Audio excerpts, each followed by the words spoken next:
everybody, what's up? I'm Myckena Guerrero, and today I am joined with none other than Keinan Briggs. Thank you so much for joining me here today. Thanks for having me. I know you always have something going on. You're a coach, you're a mentor, a sports consultant. I mean, the list goes on and on. But what has gotten you to that point today? Kind of give us a lowdown on your story. Well, my story is, when I remember back, it was when I was 17. I was in the weight room, and a voice came over me and said, "What do you want to do with your life?" And the answer I had was, "I don't know, but I want to help people." And then I had some odd jobs the first couple of years, and then at 19, 20 years old, I ended up becoming a personal trainer. So logically, that made sense. It was like, that's how you help people. That was my path. And then as time went on, through college and things like that, I got some other odd jobs, and I ended up working with the national underclassmen, and it was a combine for high school kids. So I was traveling with them, I was working with a lot of athletes, and I realized that's what I wanted to do, was work with athletes, because I felt that they had more of a push, more of a passion than a regular 9-to-5 person, and they had a reason to train, and I really resonated with that. And then from there, the rest is history. I mean, I've just been doing it ever since, and then as opportunities came up, I just took advantage of those, and just really been enjoying this process of learning from others and teaching the things that I've learned and passing that down. Now, you were an athlete yourself. Yes. Can you talk to us a little bit about that? Growing up, I pretty much came from an athletic family, but for myself, it was always basketball and football. And when I got to high school, my football coach said, "Hey, come out in the spring for track," because I didn't realize you get 3 sports in high school. And came out for track, and one quick funny story was, he thought I'd be fast in the 100. And I remember he said, "I thought you'd be fast," and I was like, "I don't know," and he had me try the hurdles, and he said, "Take 3 steps and then jump over it." And I did, and his mouth dropped, and he was like, "That was fast." So I became a varsity level hurdler off the jump. And because of the success of basketball and track, I compared it to football, and there wasn't as much passion between football and the other sports. So I let that go my junior year, and then ended up going to junior college, and I had basketball and track that first year, and realized that basketball took a lot of track and field season up. So I ended up quitting track or basketball my freshman year of junior college, then stuck with track ever since. And luckily was able to make USA championships, placed as high as 6th indoors and 13 outdoors, and was able to do almost everything besides the Olympics. So, wow. Yeah. And being an athlete first, going through that whole process and everything that comes along with it, I mean, do you think that's helped you really to be where you are at today? Yeah. So when I was competing, I knew that I was competing something that was beyond me, and whatever I went through was supposed to happen. Obviously I wanted the biggest goals, biggest dreams, but I feel that going through the troubles and the trials and the great things that would happen, it was things that I can pass on to athletes and talk about. Hey, I was by myself at USA Nationals, no coach. I had to realize, I'm here to compete or I can go home. And having that type of mindset I can pass down to these athletes and help them understand what they're going to go through. And also I think majoring in communications was a piece that helped me articulate exactly what I'm thinking. And I feel like that piece has helped me a lot with communicating with the athletes so they understand what I'm talking about. And you talked about going pro. If you remember, when was that moment when you realized that you kind of wanted to step away from that life and kind of pursue something else? It kind of felt like it was forced upon me. I feel like I knew myself and I wasn't going to ever quit, because I was like, I found my passion, this is it. But Dominique Rutola, one of my athletes at Mater Dei, her and her brother, they couldn't afford at that time Mater Dei's tuition, and I felt obligated to still be there as a coach. So they took my schedule. Wow. So yeah, we went to the same meets. Instead of me competing, I was dressed up in a polo and yelling at them and helping them get better. I realized that my time wasn't done, but my time was to pass the torch, basically. Now you talk about coaching at Mater Dei. How did that get started, and what's that experience been like? It's been really fun. Obviously, before I was working with hundreds of athletes. I mean, when I was working at Athletic Republic, it's an athlete training center in Santa Ana, and we worked with hundreds, 500, 600 kids. With the national underclassmen, I worked with a couple thousand probably. And so I started to specialize in what I was doing. I started seeing flaws with athletes, across the board, Then I put together a program, and I had some athletes that I worked with specifically, and they all excelled. And basically from there, we got the contract at Athletic Republic to work at Modern Day Oh, wow. as the strength coaches. So 2011 is when I started with boys volleyball and girls basketball. And there I learned a lot of just managing teams versus individuals, which I think is a huge part with coaching. And from there, the spot opened up for the track team, and Rick Martinez said, hey, you're doing some great things. You have an opening, would you like to come?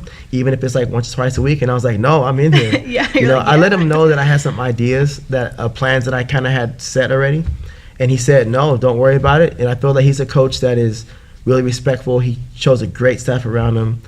He doesn't really micromanage. He just says, what's your schedule? And we move forward. And he allowed me to do a lot of ideas and things that I had. And a lot of reason why I'm here is because he gave me the opportunity. Does being at Modern Day, did that kind of open up the door for you to want to mentor people even more? Modern Day, not specifically. I just saw the eagerness with the athletes. I had two athletes, Art Hinojosa, who's now my assistant at Modern Day, Oh, okay. and Ryan Finney.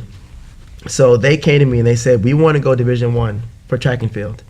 And I heard that and I said, well, I need to get better as a coach. I said, all right. So then I offered a full year-round program because I said, what I see isn't Division I. At that time, Ryan was jumping 40 feet in triple jump. Art was at 38. And I said, you got to go 46 at least just to be on the map for those schools. And long story short, Ryan Finney went 46.8 the next year. Wow. And Art went 43.11. And they both went off to school for track. And from there, I just always continued that. So for a lot of time, I worked just to work and try to get the kids going. But I think connecting the dots, Modern Day gave me the opportunity, and just seeing how eager they were to want to succeed. And that's everywhere, But I think at Modern Day, there's a huge range of athletes and expectations. I think that's huge. I think it gives athletes that gives them a reason to do more because they see it physically in front of them. No, spring signing day just happened. Yeah. As a coach, what are those moments like for you? My first reaction is my kids are leaving. That's the first thing. It's, no more practice with them, especially 4 years with an athlete, or even more. It's tough. But obviously it's exciting because they're living their life, and just to be a part of their success, I think is great. I don't take anything from them. All I did was say, here's what I think you should do. And then they made everything happen. And it's just fun seeing them go off to college and just tell me how their life is going. And it's just really fun. I enjoy it. Now, at the end of the day, what do you hope they bring to their next chapter from you? For me, it's just applying goal setting. Just coming back and just being a great person. I'm very passionate about coaching, and I realize sometimes I come off as athletes have to run track, and I receive that. But I think it's way beyond track and field, because think about it. Most athletes go pro. They're done at 30, and they have 70 years left to live without the sport. Yeah. So I look at it like you're trying to be the best person you can, and every sport has its values and things that it teaches. But I feel with track, the special piece is you have to plan something out, and you try it. If it fails, you try something else and keep going. That's what life really is. It's just trying to succeed all the time and finding ways to succeed, whether it's on a big scale or on a small scale. Just find ways to succeed every day, and then you look back and realize you succeeded every day of your life. Now, you took on Leap Squad. Yeah. Can you tell us about that and how that got started? Leap Squad was funny how it started. So Frank Rotolo, Dominique and Titan's dad, came to a clinic that I ran. And when I did the clinic in Irvine, I did it because I wanted to help the kids out there. But I said, something's going to come from this. I already know it, And then after practice, he said, hey, can you do some private with my daughter? And I said, sure. At the time, she was 11, 12 years old. And cocky, arrogant, she's like, I'm the best in this area. And I was like, that's great, but there's another zip code outside of this, area. So basically, we did the track meet. She did really well. And then the next event came up, and then it ended. And then Frank said, well, what's next? So I just searched for another track meet. And then I remember it was the California State Games, and it said, what's your team name? And I had no idea. You're like, what? I was like, I don't know. And I just thought about it, and then leap came to me, obviously for jumping. Yeah. But it evolved to having way more meaning than just leap. But now I try to make sure I have those pillars. So it's lead, elevate, achieve, and prevail. It's leaders in our community. We elevate our standards, achieve all goals we set for ourselves, and prevail through all types of adversity. And I feel that now when I watch the athletes compete and just live life, I see all those pillars within them. And I think that's more exciting than an award or a mark. But that's what it's evolved to so far, and I want to spread that as far as possible. I really like that. I think that says a lot about who you are and just Leap Squad in general. Thank you. And if track and field is something that you want to pursue, would you recommend everyone to join a club team? I would say always explore your options. There's like back in the day, they say do all your sports, which is great. But before, it didn't have as many club sports. So like for me, I played outdoor basketball. That was my city league, and it was 8 weeks and it was over. Now you can join any team anywhere for any sport. And the club circuit, which I'm a part of, it can be great and it can be very detrimental towards health and things like that. But I say you want to get out and do as much as you can, experience everything. But I do suggest to like the parents and to the kids is do your research on who your coach is. Because anyone can make a basketball team, anyone can make a track team, and now it's okay, well, not just what are your qualifications, but what's your message.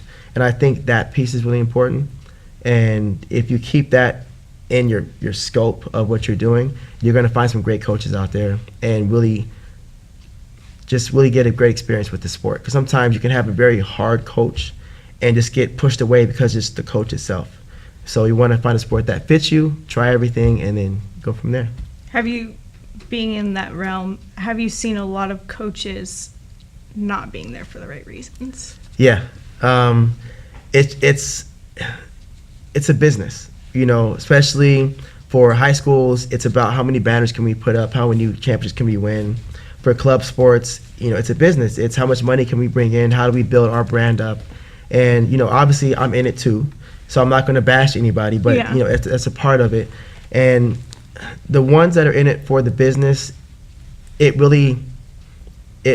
bad for the athletes, not the business itself, because the business will continue going. But it's the kids that maybe 10 years out of line are the ones with serious injuries.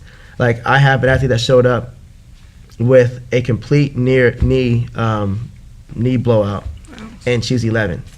And it's like, it's unfortunate. And I'm thinking, how do you blow your knees out? How do you blow your Achilles when you're at a younger age? And I think it's not the coaches specifically, it's the structure. So, for example, if I played basketball or coach basketball, I want to rent out the facility. So the facility is per hour. So now I'm trying to get all my coaching and skill work in the hour. If the kid needs more time, they can purchase private sessions with the other coach that rents out their own facility. But now it goes from a good proper warm-up to let's get these plays in here so we can get in and out. And that process of getting in and out devalues the proper warm-up, cool down, things like that. And then all of a sudden now you just have that going over and over again for 5, 6, 7, 8, 9, 10 years, because they're starting younger and younger now. Now when they're 17, 18, we have soccer injuries, we have volleyball injuries. Football, you can't really control as much, but you can prevent a lot of things, and it's just trying to figure out ways to prevent those things, but it's adjusting the structure of the sports, I think. Yeah, you kind of touched on that a little bit, because you hear a lot of parents and people in general talk about, well, I don't want my kid to do this until they're X amount of age, and Yeah. because of injuries or they're worried they're not ready. I mean, do you think that there's a certain age, or does that kind of just depend on the person and maybe even their body type? Yeah, I think if you wait, for example, football, because that's the sport that everyone loves. Yeah. I feel like I love that sport, but I'm aware that it's dangerous, and they're doing a lot of things to help bring the dangerous part down, which is great. But I feel that when you're a toddler and you're just playing with your friends, then you go into flag, and you go into tackle, Pop Warner, it's actually safer at that point because it's not as much impact. The speeds aren't there. But if you show up for the first time as an 8th grader, or a 9th grader, because you want less impact, your body isn't ready for that impact. Falling on the ground is a huge impact. Yeah. All of a sudden now you have head-to-head collisions, but you can kind of get some awareness of it and kind of what it feels like when you're younger. I mean, if you haven't played football, getting hit, it hurts, and the guys who play now, it's a whole different game, and I know that I couldn't play now. I couldn't. It'd be way too much. But I think it's always about starting early, because you can kind of pick up the things you enjoy, pick up movements, and also there's obviously an IQ with sports. I really feel that having a high IQ keeps you safe longer, because now you're not in the wrong place. Now you're in the correct place. You can't prevent injuries, but you can be in a better spot, or understanding that keep your feet moving when you're getting tackled, or when it comes to recovery for track, it's stretch out after every practice. Don't just get up and leave. Things like that. Now, I know weight training is always a big topic of conversation. Yeah. Some people, wait till they're in high school. Some people start when they're like 5 years old. Yeah. What are your thoughts on that? It's a mix. I've talked to many trainers of all facets of, weights all the time. Olympic lifts this. Some say that don't do weights. It's a weird mix. I say just figure out what your primary sport is. And whatever the demands of that primary sport is, you want to train your body in that fashion.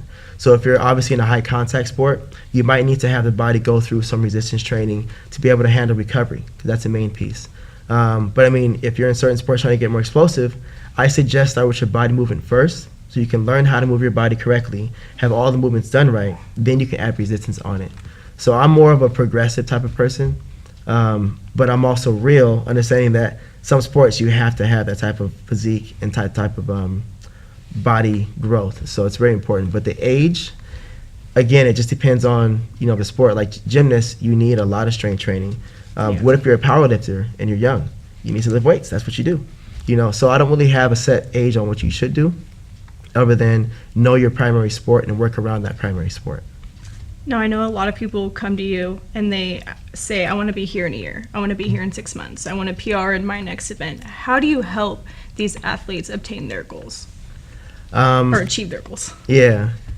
I would say the first thing is I set the tone of what's possible, and it's whatever you put your mind to. A lot of times athletes say, I want to jump this far. Is that possible? I get emails all the time, and they say, I jumped this far. Is that good? All the time. And I always make sure I say, yes, it is. Great job. And of course, there's comments after that from other people, but I let them know that it is. Like whatever you choose to do is what you can make. We can make happen. So the base of it is I spend a lot of time with my athletes. So we go year round from July through the whole school year, but we go twice a week. So it's not continuous, wear and tear, but it's training. So they're always active. But during that time, I get to build rapport with them, and I get to learn them and, be their friend. And I think that part is what helps. And then the training part is easy. Anyone can just run a lot and get faster. Anyone could just, put a program together and get better. But it comes down to execution. It comes down to expecting it and being happy. I think that's a huge part. Like happiness joins happiness. So the part that separates that is just understanding that to reach your goals, you have to, one, imagine, and then two, pursue that and accept anything that's in favor of whatever your goal is. Now, coaching Leap Squad and also being a coach at Mater Dei, do you have certain rules for your athletes when it comes to social media or outside events? Because I feel like nowadays, especially, it's been a huge issue or topic. Yeah. It's funny. So the other day, I made an edit for a post for one of my athletes, and I said, post it so coaches know what's going on. And he decided to post it, not post it. Oh. And he's like, oh, my social media has to look a certain way. And I was like, you're going to be sitting on your butt when you're done with high school, So that was one thing, is just trying to make things look a certain way for other people. Yeah. Then the other thing is obviously just making sure that your social media represents you as a person. And sometimes, there's other social media platforms that are more private. But either way, when it's out there, it's out there. So obviously, through Mater Dei being a Catholic school, there's a lot more, specific rules and guidelines. But I think that should be the same across all the board. Keeping that specific. But I feel that it should represent who you are as a person. And even like one huge thing that I talk about all the time with my athletes is when you repost things, it's your comment. Even though someone else posted it, you're choosing to post it on your page, and that's your thing. And I've seen a lot of athletes not get phone calls because of the things that they share, the things they do, or just the pictures they take is it's not good. And especially if a school is trying to say we represent this and your page represents something else, that's fine, but you're not a part of that school. So it's very important to take pride in what you give off. So what I have suggested for my athletes is to make a sports page. Okay. So now, if it doesn't look colorful and cool, that's fine. Yeah. Have a sports page. So for us, we have LSTC_, then the person's name. And so now when I tag them, I'm not worried about were they out yesterday partying and is that going to be an issue? Because if they were, that's them as a person. So I have to respect that. But we also represent Leap Squad, so that'll be that page, So. Now, do you think to be successful in this sport, there's a certain path you need to take, or does that kind of depend on the person? Literally, there is no path. If you follow the path, it's great because the numbers show that may work. But if you stick to that path and they say it's a 5-year path, your fastest way to get there is 5 years. But what if it happens overnight? So I tell people the path we don't know, because if we knew it, we would already be there. It's more of what's the destination? You're here now, what's the destination? And just live in that place mentally of that's what's going to happen any day between now and by the time I pass. It's going to happen. If you stay in that place, then that'll be the first step towards that success. Well, in 2017, you created Leap Fest. Mm-hmm. What made you want to create that event? Coaches, we all talk. Track meets, and I noticed that we talk negatively about a lot of stuff. And it's not that we're trying to be mean. It's we just say the pit's low, or they're not running this right, or that person's not looking, and this and that. And it's like, why don't you just make your own track meet? Make it simple. Make your own. If you say it's supposed to be ran this way, run it that way. And so I decided, I said, you know what? I love running events. I was a hurdler pretty much my whole life. I happened to do triple jump because that what got me paid. But I said to myself, I want to highlight the field events because they're always off to the side. And when they're jumping, the gun goes off for the race, and we all look around, look away. And I decided, you know what? We're going to try Leap Fest the first year. You were there. Yeah. And I had a good 30 athletes, and they're all mine, And just starting that made it just something that I realized was possible. And then the next year it grew, and then last year it got a lot of support. And I really feel that having the USA Olympic team, jumps team there, Jeremy Fisher, Will Clay, professional jumpers competing, all the way down to 5-year-olds competing, that literally when I finished the meet and I finished cleaning up, I had to sit down and just relax. Tears came over me. Tears came over me because of the emotion of that happened. Yeah. It took me months to organize. And I was even asked, how'd you do it? And I was like, I don't know.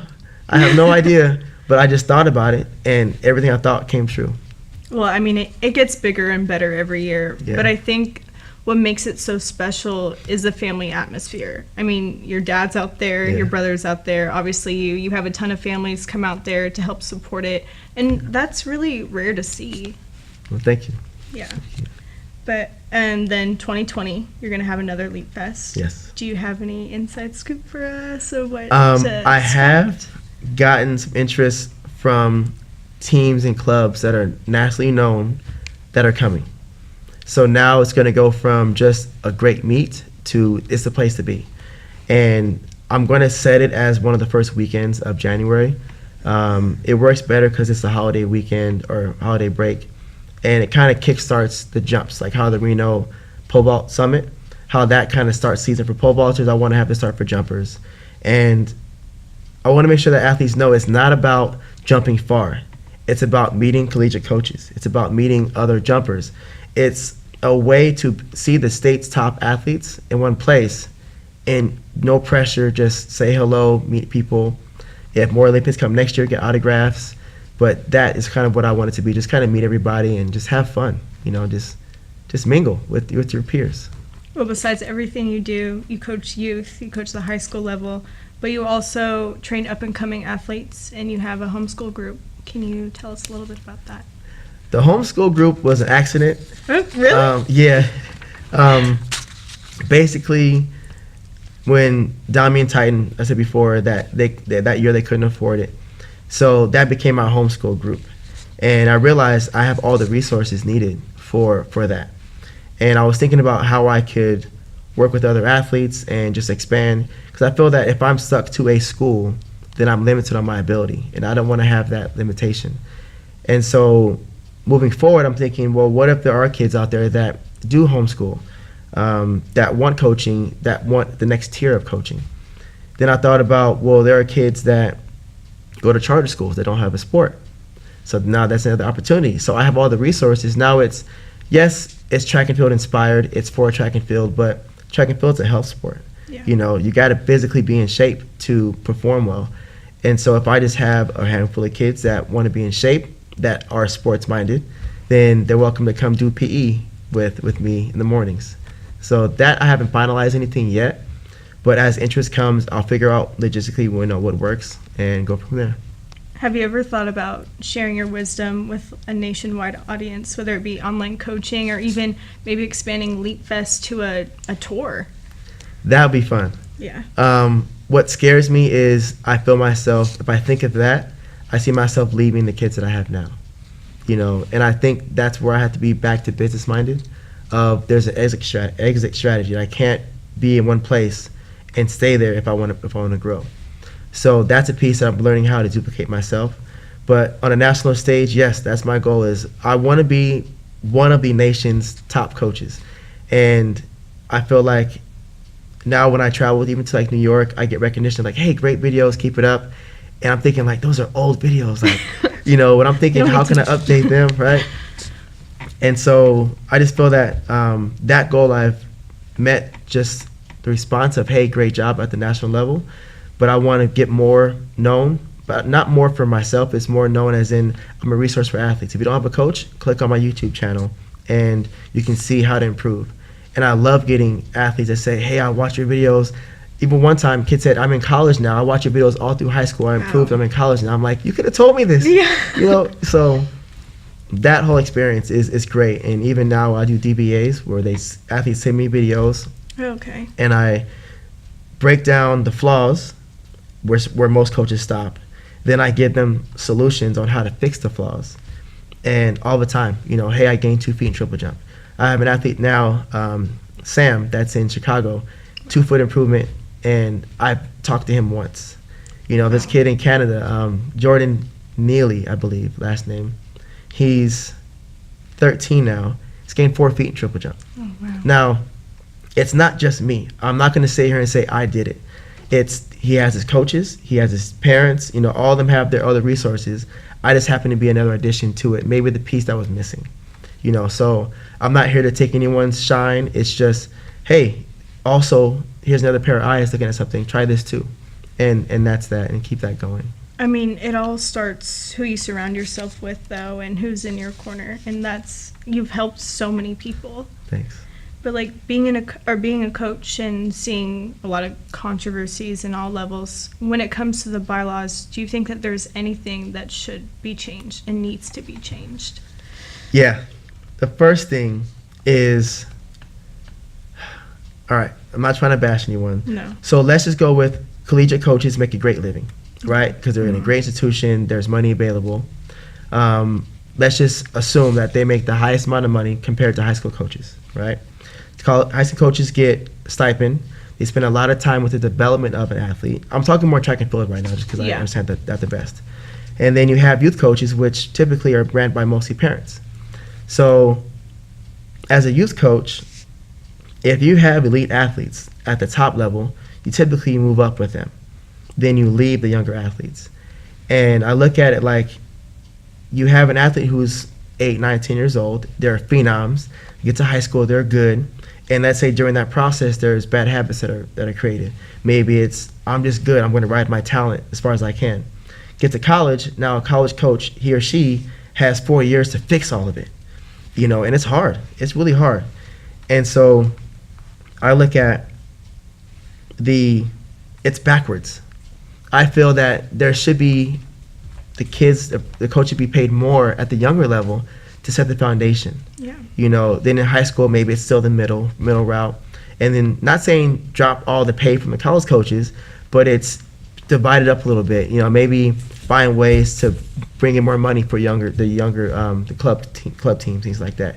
Because, you go to nationals, it's a whole week long. Oh, yeah. These track meets, and it's 8 to 18. And at these track meets, even for our association in Southern California, there's thousands of kids. Like LA Jets, there's 3,000 entries. And that's just a normal track meet. And so I look at that but we have 18 parents as coaches, and 2 ran track. And the rest are just there because they love their kids. It's like, love is great, keep it. But now if you add in, this is actually safer, this is better, that might be a piece. So maybe it's teaching, parents are going through a course of some sort. There's always opportunities that we can create. But I think that right now the money's distributed a little too up, and it's too late for a 19, 20-year-old, when we have them at 9, 10 years old that can really benefit from that success. Track and field in general, I feel like is very underrated. It's underappreciated. Yeah. Why do you think that is? American sports, we're in America, we're in the richest country. So we can go buy hockey sticks, we can go buy and create buildings for volleyball. We can travel, we can have travel teams, we have all this stuff. Other sports, you have one soccer ball and you just find a field and you play, or you just get one basketball and you just find something to shoot the ball against. So I think that's one piece of it, but I really feel that because there's more sports available, especially in Southern California, Yeah. you can play baseball all year round. Now you have more kids in baseball, less kids in track. You have football, which is a very high-paying sport. Yeah. Texas, I think, was making over $130 million just from the program, for Texas University. So the money's there. So you can't take away from them and say that's not fair and have them pay other sports. But I do feel that if we were to figure out ways to kind of bring up other sports, that would really help. Because I feel that, again, track and field is a health sport. And anyone can do it. Everyone's a starter. You don't need a roster. That's true. Everyone gets their time to shine. Go out and have fun. I think having more grants, more things to support the club teams that are doing great things would be a huge support.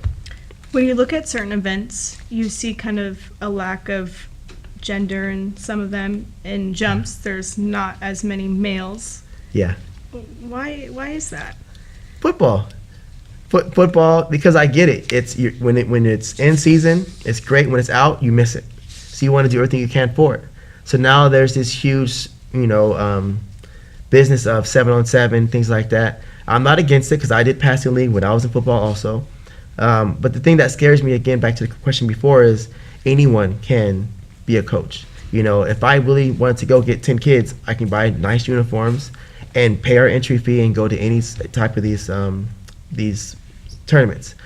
So that part is scary, but it's just there's more sports to play, And I really feel that if you look at the football players that are being recruited, they're just athletes. Yeah. Period. So specializing in a sport isn't always the best, but doing things to supplement your sport is great. So I get it. Doing track football works. Doing soccer, mixing the sports up is great. I feel that track and field, even swimming, are sports where you have to learn so many different skill sets that helps you for every single sport. I played basketball, football, and track. So I was aggressive on the basketball court, had good footwork from basketball for football. So that really helped out. But I just think that the reason why kids are getting away from track is because now there are private trainers that can teach speed versus you don't got to compete on Saturday. Why? You got a tournament. We can train speed now and then work on that later. So that still works.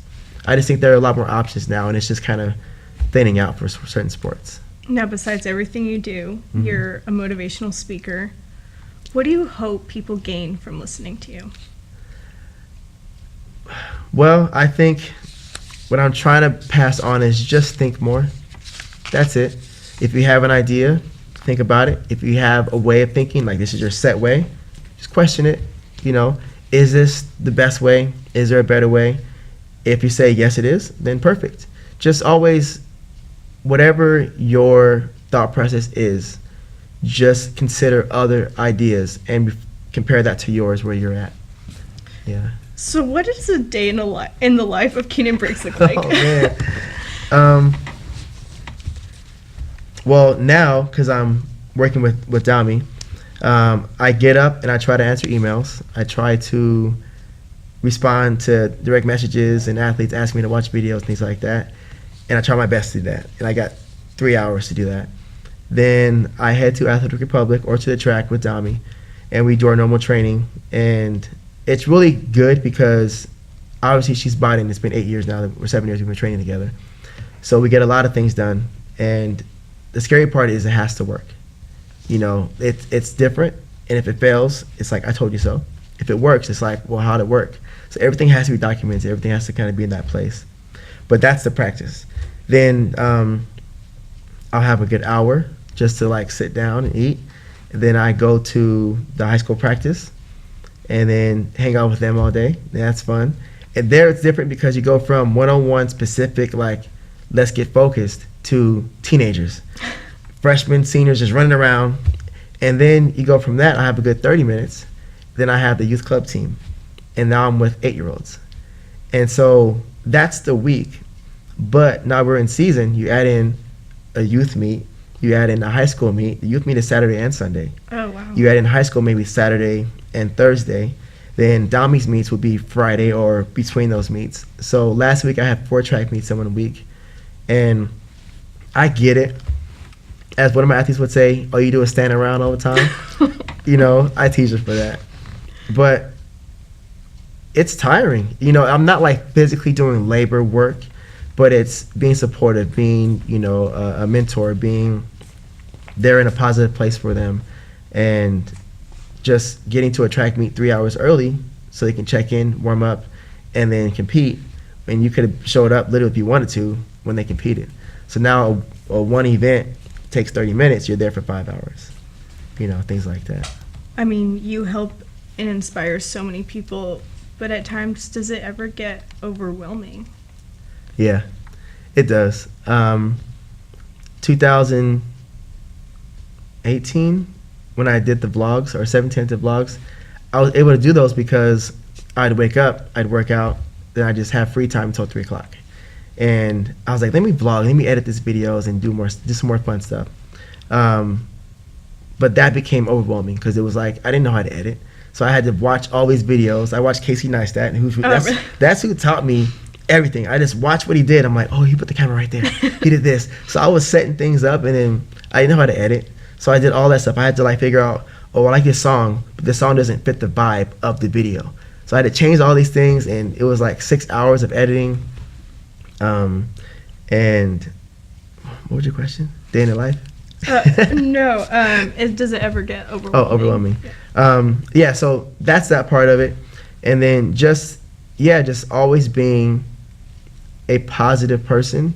It's always tough. I mean, I may not have the best days.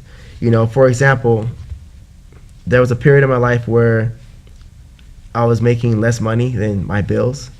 Didn't have a car.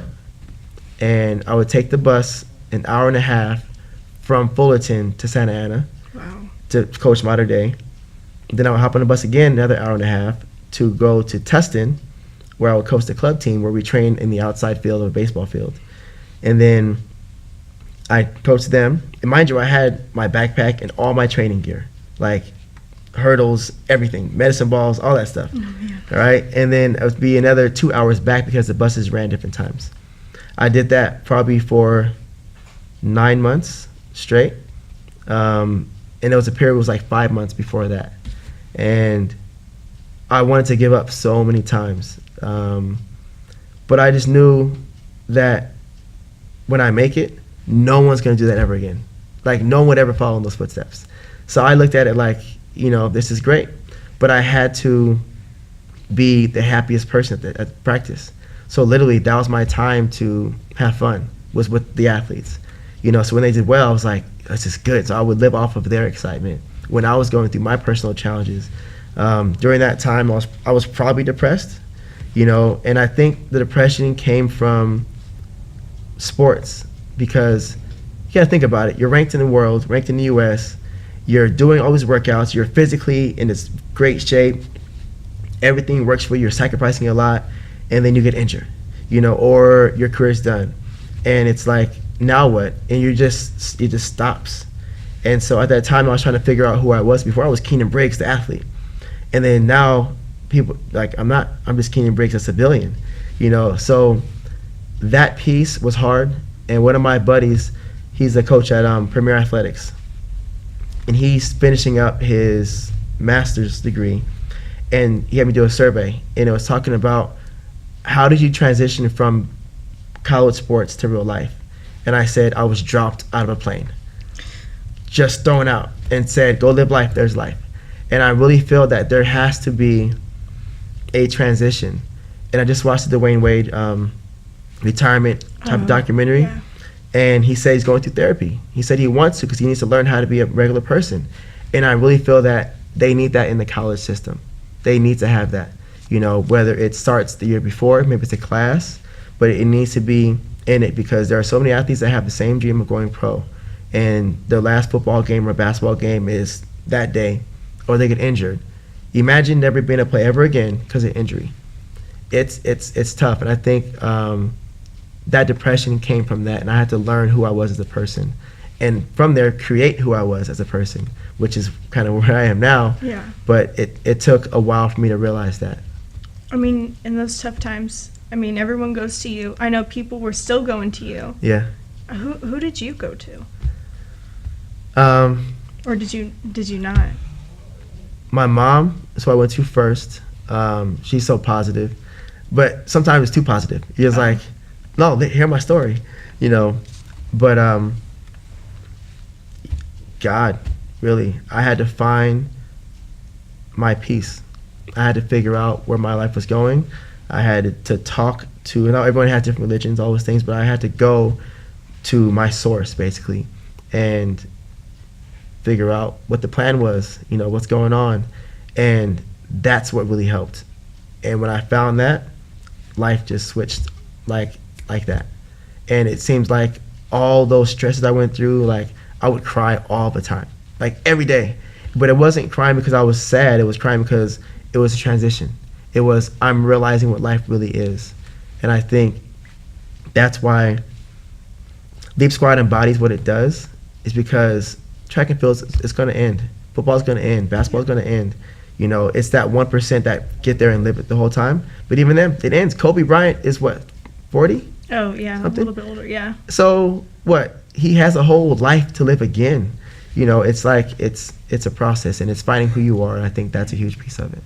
Well, anytime I've talked about you to either your parents or your athletes, they give you so much praise, and they are so thankful to have you in their lives. What does that mean to you? It feels really good. I feel that if I'm selfish in any way, I want them to talk about me in a positive way, to where it's you help me with my direction. That's what I feel is the most important. Obviously I'm competitive, like to win, but I'm as excited for the kids who quit track because they found their passion. I'm as excited for the person who went to college and went pro for track. It's the same thing. It's hearing those things lets me know that what I was trying to do, it's affirmed. It's done. So it's fun. Well, when all is said and done, what do you want people to know about you and why they should trust you to help them achieve their goals? Oh man, good question. I don't know why they should trust me on it versus just come talk to me. But I think that, not me specifically, but always make sure that you're finding the right person for advice. A lot of times we fall on our friends for advice, but it's our friends who are in the same situation we're in. I think that it's, if you're doing it for your kids or if it's yourself as an athlete, it's always weigh options and find your path within your mentors. So, for example, I had great coaches. My high school coach didn't know anything about triple jump at all, but he was positive, and he let me know that you're doing great, keep going. Got to junior college, my coach said, you're supposed to be one of the state's best. And I was like, okay. And I believed him, so I was. I trained to be the state's best. Got to Cal State LA with Sheila Hudson, who was a 5-time NCAA champion and broke the women's world record for the triple jump. Like, she had everything. And she said, you can do more. And I was like, all right. And then after that, when I was done with college, I told myself I can do more. So I think it's about always taking in information from everybody. The more people you ask, the better. I met with Willie Banks. I met with Mike Powell. I just asked him, hey, just talk to me. No question, just who are you? And you'll pick up on a lot of things and you'll realize, you know what, I hear this in me or I don't hear this. And I think that's a huge piece. So it's talk to everybody, good and bad. And then you'll be able to formalize your own opinion and own views on things and create your own program. Well, lastly, what is your mission statement and what kind of legacy do you want to leave behind? My mission statement was to inspire millions. And I feel like I passed it because I hit over 1 million views on Instagram or YouTube. This was like a couple years ago, and I was like, I gotta change that. I gotta update it. But it's to inspire millions and to just help people achieve whatever the goals are. And the legacy is to be able to have that same impact without even being here in the flesh. It's to, be a person that they say, you know what, I see what he did, and I want to follow in that, or I want to create my own version of that, or whatever. But that piece, I think, is the part that I want to leave back and build something. So. Well, I know that I've seen it firsthand, how many people that you've inspired. I mean, you've helped me through a lot too. So I just want to thank you for taking the time to sit down with me today. But everyone, this is Keinan Briggs. Give him a follow. I am Myckena Guerrero, and we'll see you next time.